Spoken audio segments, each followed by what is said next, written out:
Saudara dan saudari terkasih, Injil kita hari ini diambil dari Injil Lukas bab 7 ayat 19 sampai 23. Yohanes Pembaptis memanggil dua orang muridnya dan menyuruh mereka bertanya kepada Yesus, "Engkaukah yang akan datang itu, atau haruskah kami menantikan seorang lain?" Ketika kedua orang itu sampai kepada Yesus, mereka berkata, "Yohanes Pembaptis menyuruh kami bertanya kepadamu, engkaukah yang akan datang itu, atau haruskah kami menantikan seorang lain?" Pada saat itu Yesus menyembuhkan banyak orang dari segala penyakit dan penderitaan dan dari roh-roh jahat, dan ia mengaruniakan penglihatan kepada banyak orang buta. Dan Yesus menjawab mereka, "Pergilah dan katakanlah kepada Yohanes apa yang kamu lihat dan kamu dengar. Orang buta melihat, orang lumpuh berjalan, orang kusta menjadi tahir, orang tuli mendengar, orang mati dibangkitkan, dan kepada orang miskin diberitakan kabar baik. Dan berbahagialah orang yang tidak menjadi kecewa dan menolak Aku. Berbahagialah orang yang mendengarkan sabda Tuhan dan tekun melaksanakannya. Sabdamu adalah jalan, kebenaran dan hidup kami."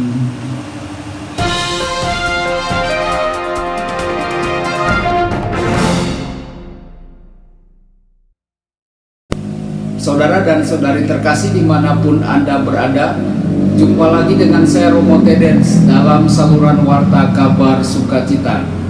Semoga Anda semua tetap dalam keadaan sehat dan bahagia. Injil kita hari ini diambil dari Injil Lukas bab 7 ayat 19 sampai 23. Murid-murid Yohanes Pembaptis memiliki peranan yang besar dalam teks ini.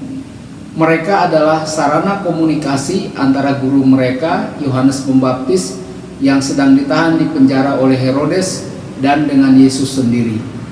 Dua orang dari mereka diutus mewakili Yohanes untuk kembali bertanya secara langsung kepada Yesus.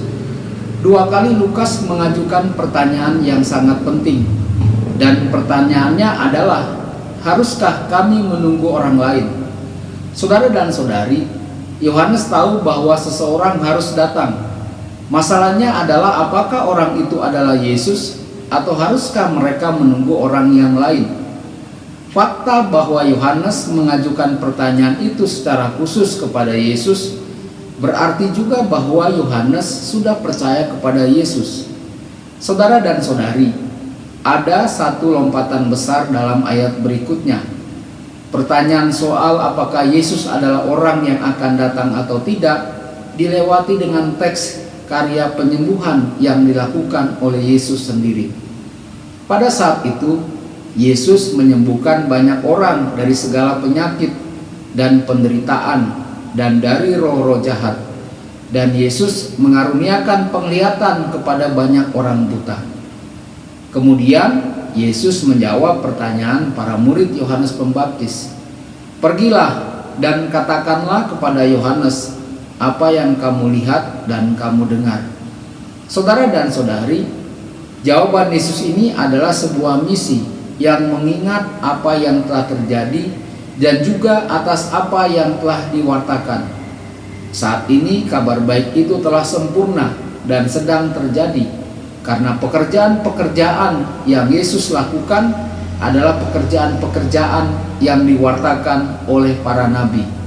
Orang buta melihat, orang lumpuh berjalan, orang kusta menjadi tahir, orang tuli mendengar, orang mati dibangkitkan, dan kepada orang miskin diberitakan kabar baik. Ini adalah pesan yang jelas bagi orang seperti Yohanes, yakni kepada siapa firman Allah telah datang. Saudara dan saudari, dalam teks ini ada sebuah berkat yang mungkin tampak aneh. Mengapa? Karena berkat itu dinyatakan dalam rumusan negatif. Berbahagia orang yang tidak menjadi kecewa dan menolak Aku. Bagaimana kita bisa memahami teks ini? Tentu saja hal ini adalah berkat yang lebih besar daripada pesan dari Yohanes Pembaptis sendiri, dan ditujukan kepada para pendengar firman.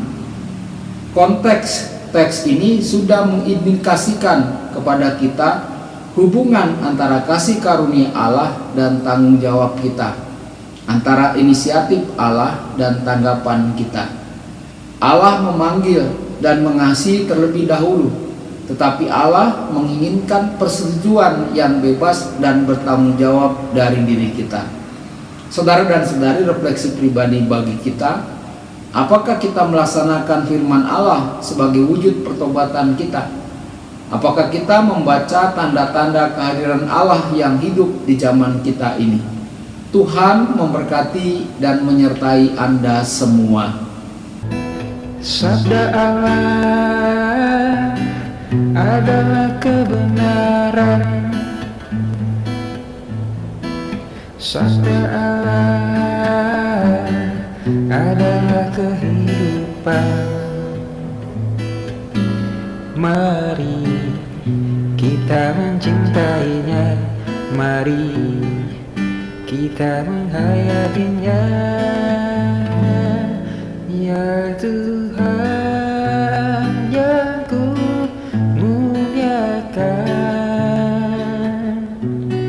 sabdamu angkat rasa